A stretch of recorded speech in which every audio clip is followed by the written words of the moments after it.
குளிர்காலம். அன்று வானம் கருமேகங்களால் சூழ்ந்து பூமியை பனிப்போர்வையால் போர்த்தி இருந்தது.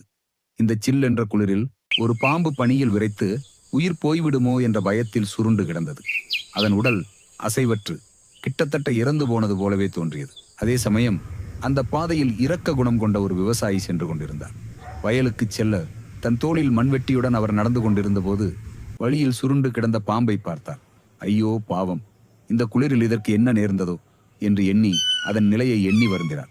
பாம்பை காப்பாற்ற வேண்டும் என்று நினைத்த விவசாயி மெதுவாக அதனருகில் சென்று கைகளை நீட்டி பயந்தவாறே அதை தூக்கினார். பாம்பை தன் மார்போடு அணைத்து தன் உடல் சூட்டை கொடுத்து அதன் உயிரை காக்க முயன்றார்.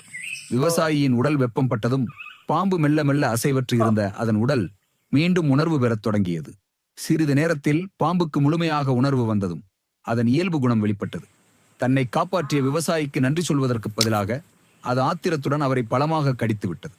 பாம்பின் நஞ்சு வேகமாக விவசாயியின் உடலில் பரவியது. உயிர் போகும் நிலையில் இருந்த அந்த விவசாயி வலியால் துடித்தவாறே பாம்பை பார்த்து, ஏ நன்றி கெட்ட நாகமே, நான் உன்னை காப்பாற்றியதற்கா இந்த தண்டனை? உன்னுடைய குணம் தெரிந்தும் உனக்கு உதவி செய்தேனே, அதற்கு இது சரியான தண்டனைதான் என்று வருந்திக் கொண்டே தன் உயிரை விட்டான். நீதி, தீயவர்களுக்கு செய்யும் உதவி சில சமயங்களில் தீமையாகவே முடியும்.